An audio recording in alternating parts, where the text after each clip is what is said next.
शांति। ओम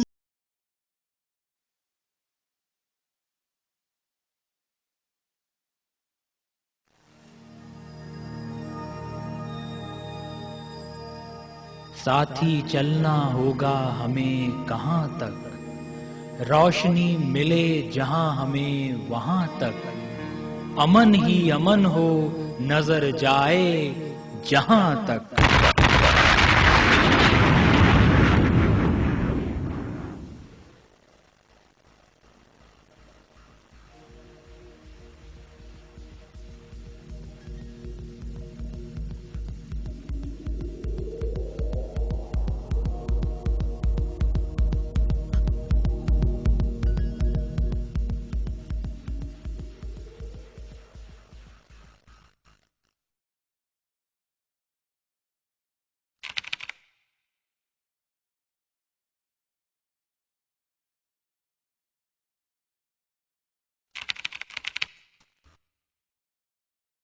సోమనాథ మందిరం భారతదేశంలోని 12 పవిత్ర జ్యోతిర్లింగాలలో ఇదొకటి. శివుని 12 జ్యోతిర్లింగాలలోకెల్లా ఇది సర్వప్రథమైంది. ఎన్నో శతాబ్దాలుగా భారతదేశం యొక్క భక్తి శ్రద్ధలకు, సంస్కృతి సాంప్రదాయాలకు నిదర్శనంగా నిలిచింది ఈ పవిత్ర మందిరం. ఈ మందిరం యొక్క గోపుర శిఖరం ఎంతో ఉన్నతంగా నిర్మించినందున వైభవోపేతమైన ఈ మందిరం యొక్క దివ్య చరణాలను విశాల సముద్రుడు నిత్యము కడుగుతూ పునీతమై పులకించిపోతుంటాడు. అది 1947వ సంవత్సరం నవంబర్ 13వ తేదీ. స్థలం సోమనాథ మందిరం. ఉక్కుమనిషి సర్దార్ వల్లభాయ్ పటేల్ గారి సంకల్పం. మేము సోమనాథ్ క్షేత్రాన్ని పునర్నిర్మిస్తాం. అకుంఠిత దీక్షాపరుడు, మహాశక్తివంతుడు అయిన సర్దార్ వల్లభాయ్ పటేల్ గారి సంకల్పంతో రూపుదిద్దుకున్నది ఈ అద్భుతమైన మహా కట్టడం. 1947 నుండి AK-47 లాంటి ఆయుధాలతో సంరక్షించబడుతూ ఉంది. భగవంతుని మందిరానికి కూడా ఇంత రక్షణ అవసరమా? ఎందుకంటారా? ఒక్కసారి గత చరిత్రను నెమరవేసుకుంటే మనకే అర్థమవుతుంది. ఈ ప్రాచీన మందిరం మానవుడి క్రూరత్వానికి, దుర్మార్గానికి నిదర్శనంగా ఎన్నోసార్లు సమూలంగా కూల్చివేయబడింది, తిరిగి నిర్మించబడింది. క్రీస్తు శకం 649వ సంవత్సరంలో ఒకసారి, క్రీస్తు శకం 722వ సంవత్సరంలో మరోసారి పునర్నిర్మించబడింది. క్రీస్తు శకం 750 నుండి క్రీస్తు శకం 950 వరకు ఈ మందిరం యొక్క రక్షణ చోళరాజులతో నిర్వహించబడింది. ఆ సమయంలో బంగారం మరియు అమూల్యమైన ఆభరణాలతో భాండాగారమే ఉండేది. క్రీస్తు శకం 1026వ సంవత్సరంలో ఘజనీ మహమ్మద్ ఈ భాండాగారాన్ని దోచుకోవడమే కాక దేవాలయాన్ని సమూలంగా కూల్చివేశాడు. క్రీస్తు శకం 1296వ సంవత్సరంలో మొఘల్ రాజు అల్లావుద్దీన్ మళ్లీ ధ్వంసం చేశాడు. ఆ తరువాత ఢిల్లీని పరిపాలించిన ఔరంగజేబ్ మరోసారి ఈ మందిరాన్ని పడగొట్టి ఆనవాళ్లు కూడా మిగలకుండా చేశాడు. ఆ తరువాత అహల్యాభాయ్ ఈ మందిరం ఉండే స్థానానికి కొద్ది దూరంలో పునర్నిర్మించింది. అదే ఈనాడు పాత సోమనాథ మందిరంగా పిలువబడుతూ ఉంది. ఆ తరువాత కాలంలో బరోడాకు చెందిన గైక్వాడ్ మందిర వ్యవస్థను పటిష్టపరిచి సురక్షితంగా నిర్వహించారు. 1947వ సంవత్సరంలో స్వాతంత్ర్యం వచ్చిన తరువాత ఈ మందిరాన్ని వాస్తవ స్థానంలో పునర్నిర్మించడానికి ఓ సమితి ఏర్పడింది. ఈ పునర్నిర్మాణ మహోద్యమంలో అప్పటి భారతదేశ ఉప ప్రధానమంత్రి సర్దార్ వల్లభాయ్ పటేల్ గారు ముఖ్య పాత్ర వహించారు. ఆయనే స్వయంగా ఈ మందిర నిర్మాణ బాధ్యతను అక్కడి పరిపాలనా బాధ్యుడైన దిగ్విజయ్ సింగ్కు అప్పగించి మందిర పునర్నిర్మాణానికి శ్రీకారం చుట్టారు. అలా ఈ మందిర పునర్నిర్మాణం జరిగిన తరువాత భారతదేశం నలుమూలల నుండి తండోపతండాలుగా భక్తులు విచ్చేసి ఆ పతిత పావనుడైన సోమనాథుని దర్శించి భక్తి శ్రద్ధలతో సేవిస్తూనే ఉన్నారు. ఇప్పటికీ అక్కడి ప్రవేశ ద్వారాన్ని దిగ్విజయ్ ద్వారమనే పిలుస్తుంటారు. భారతదేశ ప్రథమ రాష్ట్రపతి డాక్టర్ రాజేంద్ర ప్రసాద్ గారు ఈ సోమనాథుని ప్రాణప్రతిష్ఠకు ముఖ్య అతిథిగా హాజరయ్యారు. మన దేశపు ప్రముఖ రాజకీయ నాయకులందరూ ఆ పరమశివుని కృప కోసం మందిరానికి వచ్చిపోవటం పరిపాటి. ఈ మందిరం చారిత్రకంగానే కాక గొప్ప కళాత్మక నిర్మాణంగా కూడా ప్రసిద్ధి చెందింది. ఇక్కడి వాతావరణంలోకి ప్రవేశించగానే ఆ సోమనాథుని దివ్య ప్రకంపనలు మనుషుల హృదయాల్లోకి ప్రవహించి వారిలోని ఆధ్యాత్మిక శక్తిని జాగృతం చేస్తుంటాయి. ఈ మందిరంపై 37 అడుగుల ఎత్తున ఎగిరే దివ్య పతాకాన్ని చూస్తుంటే మనసులు పులకించిపోతాయి. ఈ మందిరంపై చెక్కబడిన కళాత్మక నగిషీలు మందిరం అందాన్ని రెట్టింపు చేస్తుంటాయి. కాలచక్రంలో ఎన్ని దుర్మార్గపు పెను తుఫానులొచ్చినా, ఎన్నిసార్లు కూల్చివేయబడినా మానవాళి మనోవిశ్వాసమే ఈ మందిరాన్ని నిలబెట్టగలిగింది. ఒకవేళ ఆ ఉక్కు మనిషి వల్లభాయ్ పటేలే ఈరోజు మనందరి మధ్య ఉండి ఆ విగ్రహస్థానంలో నిలబడి తన సంకల్ప బలంతో అద్భుతంగా రూపుదిద్దుకున్న ఈ మహామందిరాన్ని చూస్తూ ఉండినట్లయితే ఆనంద కెరటాలలో ఓలలాడి ఉండేవారు కదా. కాని ఇంత పవిత్ర మందిరం ఇలా తుపాకుల నీడలో సేద తీర్చుకోవటం మాత్రం బహుశా ఆయనకు ససేమిరా నచ్చకపోవచ్చు. ఈరోజుకి ఈ మందిరం జాతి, కుల, మత భేదభావాల నుండి బయటపడమని మనందరినీ ఉద్బోధిస్తూనే ఉంది. ఎందుకంటే విశ్వమంతటా శాంతి, సోదరభావాలు మొలకెత్తి ఫలించి పూలు పూయాల్సిన అవసరం ఎంతైనా ఉంది. ఈరోజు తుపాకుల సాయంతో రక్షించబడుతున్న శాంతి నిజమైన శాంతేనంటారా? ఇలా శాంతిని గురించి అన్వేషిస్తూ పోతున్న మానవుడు ఇంకా ఎంత దూరం ప్రయాణించాలి, ఎంతకాలం సాగించాలి ఈ యాత్ర? हर और सवाली है चले हम कहाँ तक, चल चल कर थक गए कब पहुँचेंगे वहाँ तक, अमन ही अमन हो नजर जाए जहाँ तक. వద్దు వద్దు, నాకు ఈ ధనం అక్కర్లేదు. నాకు నిజమైన శాంతి కావాలి. మీరెంతో ఉన్నత పదవిలో ఉన్నారు. మీ దగ్గర తప్పకుండా ఉండే ఉంటుంది శాంతి. శాంతి నా దగ్గర ఎక్కడుంది? నాకు కూడా కావాలి శాంతి. ఆ విషయంలో నేను నీకన్నా పేదవాణ్ణి. నేనెంతో ధనాన్నైతే కూడబెట్టగలిగాను, అందుకే నీకు కాస్త ఇవ్వగలిగాను.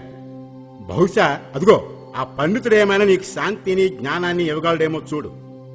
అలాగేనండి, అలాగే ప్రయత్నిస్తాను.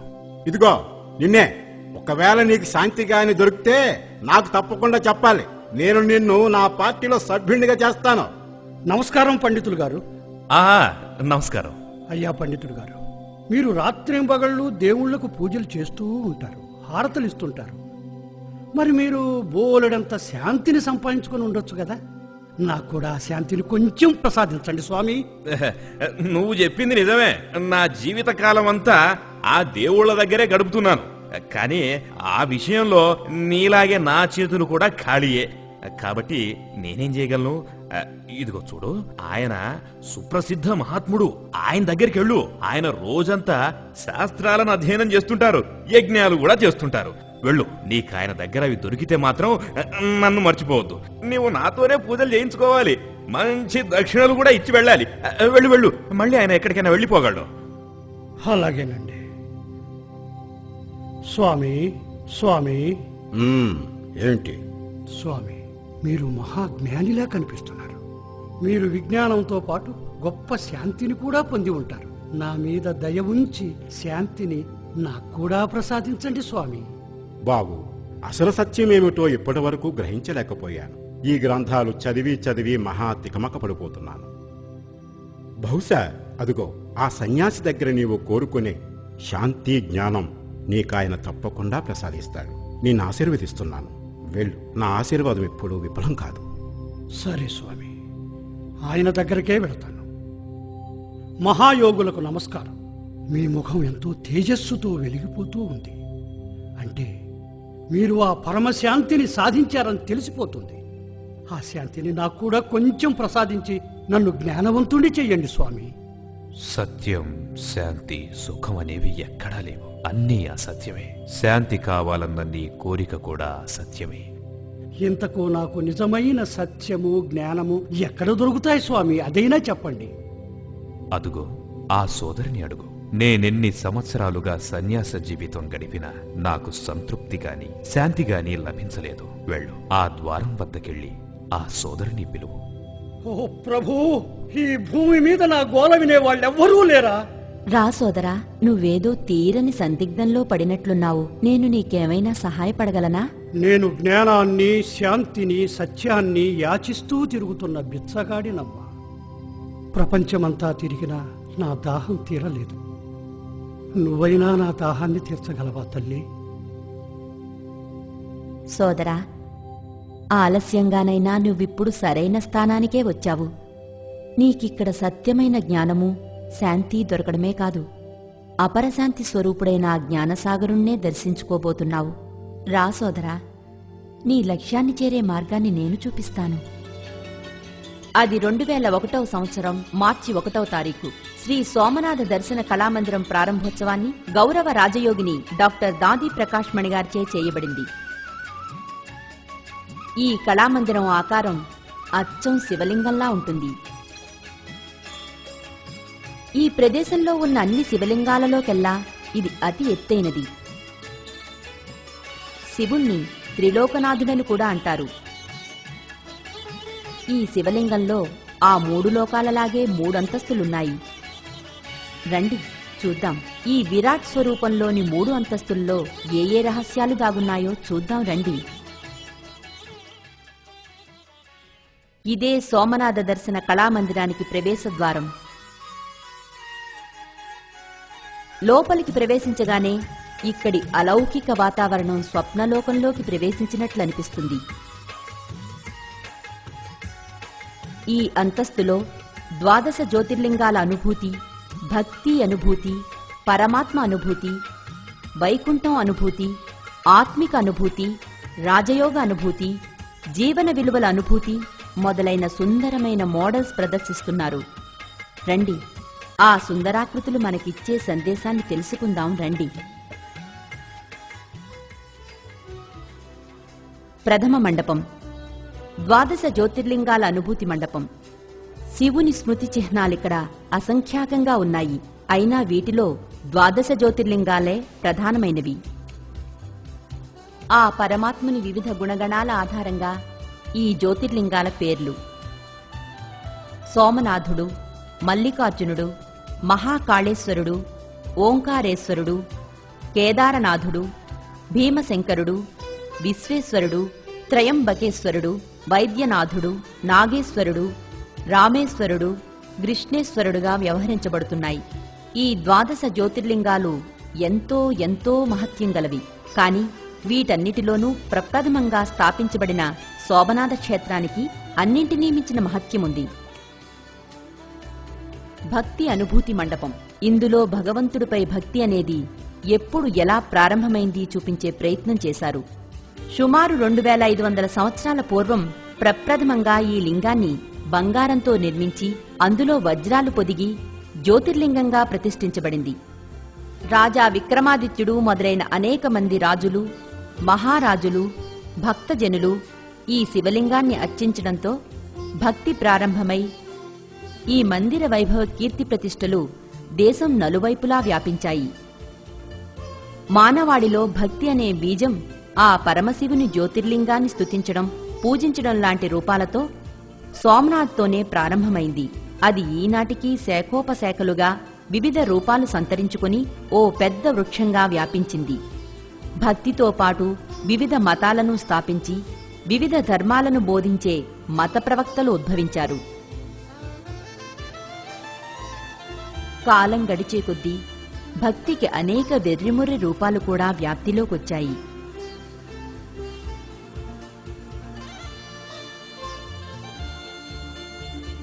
భక్తి పేరుతో జంతువులను బలివ్వడం ప్రారంభించారు. అలాగే పంచభూతాల పూజలు కూడా ప్రారంభించారు. ఇలా కలియుగం యొక్క అంతిమ దశలో ఎప్పుడైతే ధర్మగ్లాని జరుగుతుందో అప్పుడు జ్యోతిర్బిందు శివ పరమాత్మ యొక్క దివ్య అవతరణ ప్రజాపిత బ్రహ్మ తనువుతో జరుగుతుంది. ఆయన మరలా శ్రీకృష్ణ పరమాత్మ యొక్క దివ్య ప్రపంచమైన వైకుంఠాన్ని స్థాపిస్తాడు. పరమాత్మ అనుభూతి మండపంలో ఆ పరమాత్మ గురించి వివరంగా చెప్పడం జరిగింది. పరమాత్ముడు నిరాకారుడు, జ్యోతిర్బిందు స్వరూపుడు, సర్వ ఆత్మలకు పరమపిత, ఆత్మలన్నింటికీ కళ్యాణకారుడు కాబట్టే ఆయన గుణగణాలను ప్రతిబింబించే విధంగా శివనామంతో వ్యవహరిస్తున్నారు. ఈయన జ్ఞానం, శాంతి, సుఖం, ఆనందం, ప్రేమ, పవిత్రత మొదలైన దివ్యశక్తులకు పెన్నిధిలాంటివాడు. వివిధ మతాలకు చెందిన ప్రవక్తలందరూ నిరాకారుడు, జ్యోతిర్బిందు స్వరూపుడైన పరమాత్మ శివుణ్ణి ఆయన ప్రతిరూపమైన శివలింగం రూపంలో ఏదో ఒక పద్ధతిలో ఆరాధిస్తూనే ఉన్నారు. భారతదేశంలోని అనేక ప్రాంతాలలోనేగాక పశుపతినాథ్ పేరుతో నేపాల్ దేశంలోనూ ఆ శివుని మందిరాలున్నాయి. ముస్లింల ముఖ్య తీర్థస్థలమైన మక్కాలో లింగాకారంలో ఉన్న శిల ఉంది. దానినే వారు సంగ్-ఏ-అస్వద్ అంటారు. జీసస్ క్రైస్ట్, గురునానకులు కూడా పరమాత్ముని నిరాకార జ్యోతిగానే ఒప్పుకున్నారు. పరమాత్మ సర్వజ్ఞుడు, సర్వశక్తిమంతుడు, కాని సర్వవ్యాపి మాత్రం కాడు. పరమాత్మ శివుడు పరంధామ నివాసి. ఈ పరంధామమే సర్వ ఆత్మల నివాసస్థానం. బ్రహ్మ ద్వారా నూతన సత్యయుగాన్ని సృష్టించడం, శంకరుని ద్వారా పాత కలియుగ వినాశనం, విష్ణువు ద్వారా సుఖమయమైన సత్యయుగ పాలన జరుగుతుంది. అలా శివపరమాత్మ ఈ ముగ్గురి ద్వారా సృష్టి స్థితిలయలను నిర్వహిస్తారు. సృష్టి చక్రంలో కూడా 4 యుగాలు సత్యయుగం, త్రేతాయుగం, ద్వాపరయుగం మరియు కలియుగం ఉంటాయి. ఇవి ప్రతి 5000 సంవత్సరాలకు పునరావృతం అవుతుంటాయి. ఇది వైకుంఠ అనుభూతి మండపం. వైకుంఠాన్ని స్వర్గం, సత్యయుగం, బహిష్, హెవెన్ మొదలైన పేర్లతో పిలుస్తూ ఉంటారు. పరమపిత శివ పరమాత్మ ద్వారా సృష్టించబడిన మానవాత్మలందరూ సర్వ సద్గుణ సంపన్నులు, 16 కళలలోనూ సంపూర్ణులు, నిర్వికార మరియు మహోత్తమ పురుషులే. అందరూ అహింసామూర్తులే. ఇక్కడ శ్రీ లక్ష్మీనారాయణులు రాజ్యమేలుతూ ఉంటారు. వీరే చిన్నతనంలో స్వయంవరానికి ముందు రాధాకృష్ణులుగా పిలువబడతారు. సత్యయుగంలో ప్రతి వస్తువు సత్యప్రధానంగా, మనోరంజకంగా ఉంటాయి. పురుషుడు, ప్రకృతి, పశుపక్ష్యాదులన్నీ సుఖంగా జీవిస్తూ ఉంటాయి. ఇక్కడ శ్రీ లక్ష్మీనారాయణులు 1250 సంవత్సరాల కాలంలో 8 పునర్జన్మలు తీసుకుంటారు. వీరి తర్వాత త్రేతాయుగంలో శ్రీరాముడు, సీతల కాలంలో కూడా అంతే కాల వ్యవధిలో 12 పునర్జన్మలుంటాయి. ఈ విధంగా సత్యయుగం, త్రేతాయుగం మొత్తం కలిపి 2500 సంవత్సరాలలో సుఖశాంతులతో నిండిన ఆరోగ్యకరమైన 21 దైవీ జన్మలు తీసుకుంటారు. జ్ఞానం ద్వారా మనుష్యులు 21 జన్మల వరకు తరిస్తారు. ఇలాంటి ఉత్తమ జన్మలు తీసుకునే అధికారం మన ఆత్మలకు స్వతసిద్ధంగానే లభించింది. ఇది ఆత్మ అనుభూతి మండపం. మనం శరీరాలం కాదు, ఆత్మలం. ఈ శరీరాన్ని నడిపించే చైతన్య శక్తి ఆత్మ. ముత్యపు చెప్పలో ముత్యం, మందిరంలో మూర్తి, పంజరంలోని పక్షి మరియు ఆశ్రమంలోని యోగుల్లా భృకుటి మధ్యలోని ఆత్మ కూడా ఎంతో మహిమాన్వితమైనది. ఒకవేళ శరీరాన్ని మోటారు కారుతో పోల్చినట్లయితే ఆత్మ దాన్ని నడిపించే డ్రైవర్ లాంటిది. కంప్యూటర్ ద్వారా రోబోట్తో పనిచేయించే ప్రోగ్రామర్ లాంటిది ఆత్మ. చైతన్య శక్తి ఆత్మ మస్తిష్కం ద్వారా శరీరంతో పనిచేయిస్తుంది. శరీరం యొక్క పంచ కర్మేంద్రియాలు అనే గుర్రాలకి రాజులాంటిది ఆత్మ. మనసు, బుద్ధి, సంస్కారాలు 3 ఆత్మ యొక్క సూక్ష్మశక్తులు. మనసు ద్వారా ఆత్మ ఆలోచిస్తుంది, బుద్ధి ద్వారా నిర్ణయం తీసుకుంటుంది. మనం చేసే కర్మలను బట్టి మన సంస్కారాలు ఏర్పడతాయి. నేను ఆత్మ జ్యోతిర్బిందు స్వరూపాన్ని. నా నివాసం శాంతిధామం, పరంధామం. నా స్వధర్మం శాంతి. ఇది రాజయోగ అనుభూతి మండపం. సర్వశక్తిమంతుడు, పతిత పావనుడైన శివపరమాత్మతో ఆత్మకు గల స్నేహపూర్వక సన్నిహితాన్నే రాజయోగం అంటారు. ఆత్మను ఒక బ్యాటరీతో పోల్చి చూస్తే అది డిశ్చార్జ్ అయినప్పుడు రీఛార్జ్ చేసే జనరేటర్ లాంటిది. అంటే మన ఆత్మను ముఖ్య పవర్ హౌస్ అయిన ఆ పరమాత్మతో జోడించాలన్నమాట. సర్వశక్తివంతుడైన పరమాత్మ నుండి శాంతి, ఆనందం, ప్రేమ, జ్ఞానం మరియు శక్తి యొక్క తరంగాలు రాజయోగం ద్వారా ఆత్మలో ప్రస్ఫుటితమవుతాయి. అప్పుడు ఆత్మ ఈ సర్వగుణాలను సహజంగానే అనుభవించగలుగుతుంది. బాగా వెలుతురున్నప్పుడు మన కళ్ల ద్వారా ఎలా చూడగలుగుతామో, ధ్వని తరంగాలను చెవుల ద్వారా ఎలా వినగలుగుతామో, మరియు విద్యుత్ అయస్కాంత తరంగాల ద్వారా దూరంగా ఉన్న వాటిని కూడా ప్రత్యక్షంగా ఎలా చూడగలమో, అదేవిధంగా పరంధామ నివాసైన పరమాత్మతో మన మనస్సు యొక్క ఆలోచనా తరంగాల ద్వారా సహజ సంపర్కం పెట్టుకోవడమే రాజయోగం. ఈ రాజయోగాన్ని నిరంతరం అభ్యసించడం వలన విషయ నిర్ణయ శక్తి, పరిశీలనా శక్తి, సహన శక్తి, అన్యాయాలను ఎదుర్కోగల శక్తి, ఎట్టి పరిస్థితుల్లోనైనా అనుకూలంగా సంచరించగల శక్తి, సహజ సిద్ధయోగ శక్తి మొదలైన శక్తులన్నీ ప్రాప్తిస్తాయి. ఈ శక్తుల ద్వారా జీవితంలో రాబోయే అన్ని సమస్యలపై సహజమైన విజయాన్ని పొందగలరు. అలాగే మనిషి దైవత్వాన్ని కూడా పొందగలడు.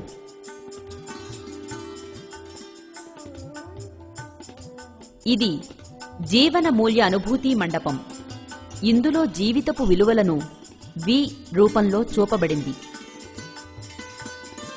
ఒకవేళ మనం మన జీవితాలలో ప్రేమ, శాంతి, పవిత్రత, అహింస, సృజనాత్మకత మరియు ఉత్సాహంతో కూడిన గుణాలను మనం స్వంతం చేసుకున్నట్లయితే తప్పకుండా మనం అత్యంత సహజంగా, స్వాభావికంగా సుఖశాంతులను అనుభవించగలం. ఈ విలువలు మన జీవిత మార్గంలో వెలుగురేఖల్లాంటివి. జ్యోతి సదా వెలుగులు విరజిమ్ముతూ మార్గాన్ని చూపించడం దాని స్వతసిద్ధ నైజం కదా. వరుణదేవత సాగరం నుండి రత్నాల గనులను తీసుకుని ప్రత్యక్షమైనట్టు చెబుతారు. జీవితపు విలువలు నిజానికి సత్యమైన రత్నాలు. అవి అత్యంత అమూల్యమైనవి. ఆ భవసాగరాన్నుండి మన నావను తీరం చేర్చగలవి. ఓం శాంతి మార్గం కూడా ఇలాంటి అమూల్య రత్నమే. రాజయోగం ఎలాంటిదంటే ఇది అభ్యసించేవారు తమ జీవితాలను నిశ్చింతగా గడపడమేగాక ఎంతో ఆత్మాభిమానం కలిగి నిత్యం సుఖశాంతులను అనుభవిస్తూ ఈ భవసాగరం నుండి అతీతులవుతారు. దీనికి విరుద్ధంగా ఎవరైతే కేవలం దేహాభిమానంతో జీవిస్తారో వారి జీవితనావ అటూ ఇటూ ఊగి ఊగి చివరకు మునిగిపోక తప్పదు.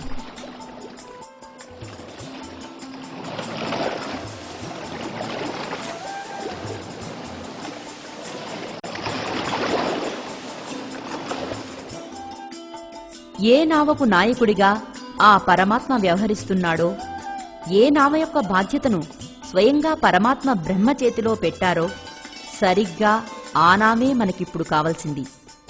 ఏ సోదరీ సోదరులైతే తమ జీవితాలను రాజయోగానికి అంకితం చేస్తారో వాళ్లకి మాత్రమే ఆ నావలో పయనించేందుకు అధికారముంటుంది. ప్రజాపిత బ్రహ్మకుమారి ఈశ్వరీయ విశ్వవిద్యాలయం మానవులకు దైవత్వాన్నిచ్చే ఓ అద్వితీయ విశ్వవిద్యాలయం. ఇక్కడ ఎలాంటి భేదభావాలు లేకుండా అందరికీ జీవితపు విలువలను గురించి శిక్షణ ఇవ్వబడుతుంది. పరమపిత శివ పరమాత్మే సర్వోన్నతమైన శిక్షకుడు, సద్గురువు మరియు సజ్జన్. ఆయనిప్పుడు మనుషులందరి ఆత్మలను ఆహ్వానిస్తూ ఇలా అంటున్నారు: నా ప్రియాతి ప్రియమైన మధురమైన పిల్లలు, అదిగో కాలం యొక్క పిలుపు వినండి. మీ జీవితాలలో ఉత్తమ విలువలను పాటిస్తూ పవిత్ర యోగులుగా తయారవ్వండి. ఓం శాంతి. మీ జీవితాలను ఉన్నత శిఖరాలకు తీసుకెళ్లగల జ్ఞానాన్ని గ్రహించారుగా. ఇక ఈ కళామందిరం రెండవ లోకం అంటే రెండవ అంతస్తులో ఏముందో చూద్దాం రండి. ఇదే ఇక్కడి మినీ థియేటర్.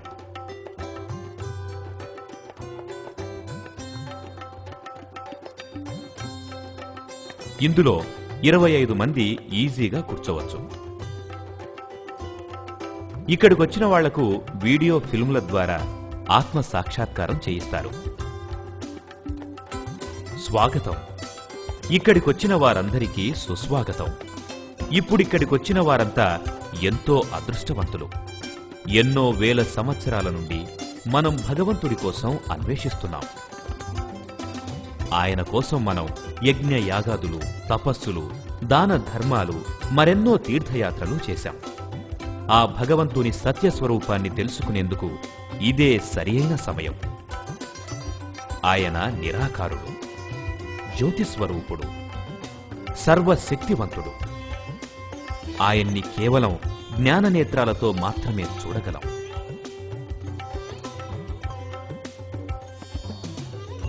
ఆత్మలైన మీరంతా ఆయనలాగే జ్యోతిస్వరూపులే.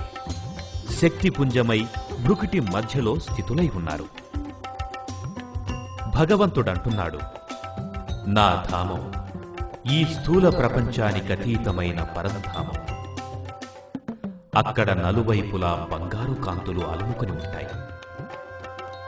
ఇదే మీ అందరి ఆత్మల యొక్క నివాసధామం కూడా. అక్కడి నుండే సృష్టి ప్రారంభంలో మీరందరూ ధరిత్రిపైకొచ్చారు. తిరిగి మీరు అక్కడికి వెళ్లాలంటే కేవలం ఆత్మలు మాత్రమే వెళ్ళగలవు. శరీరాలు వెళ్ళలేవు. మీరంతా ఆత్మలు. ఎప్పటికీ నాలో లీనం కాలేరు. నా స్మృతిలో మాత్రమే లీనం కాగలరు. ఇదే తండ్రి పిల్లల సమాగమం. ఈ కలయిక వలననే మీరు పవిత్రులవుతారు. ఈ పవిత్రతే మీ జీవితాలలో పరివర్తన తీసుకొస్తుంది. ఎప్పుడైతే మీరు మారుతారో అప్పుడీ ప్రపంచమంతా మారుతుంది. బయలుదేరండి పిల్లలు. అందరినీ నాతో యోగయుక్తులై నా స్మృతిలో ఉంటూ వాళ్ళ ఆది అనాది స్వరూపాలను గుర్తు తెచ్చుకోమని బోధించండి. మీరెలాంటి వారైనా మిమ్మల్నెప్పుడూ నేను ప్రేమిస్తూనే ఉంటాను.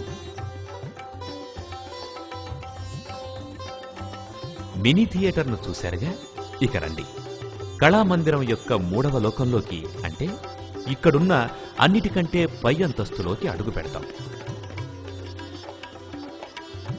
ఇక్కడ ఏసీ మినీ డోమ్ థియేటర్ ఉంది. ఇందులో 12 మంది కూర్చోగలరు.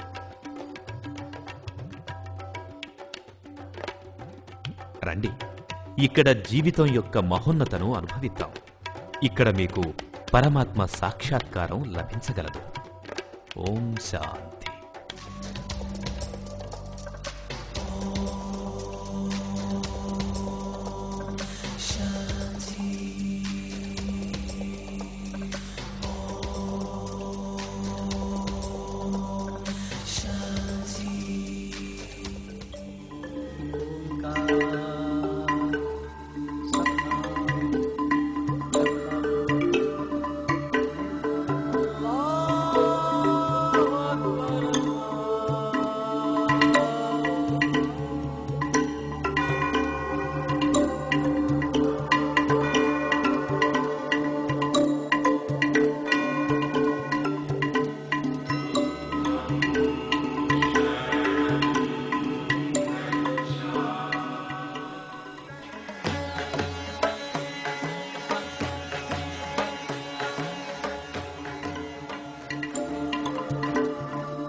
ఈ భారత భూమి పవిత్రమైన శ్రేష్టమైన పావన భూమి.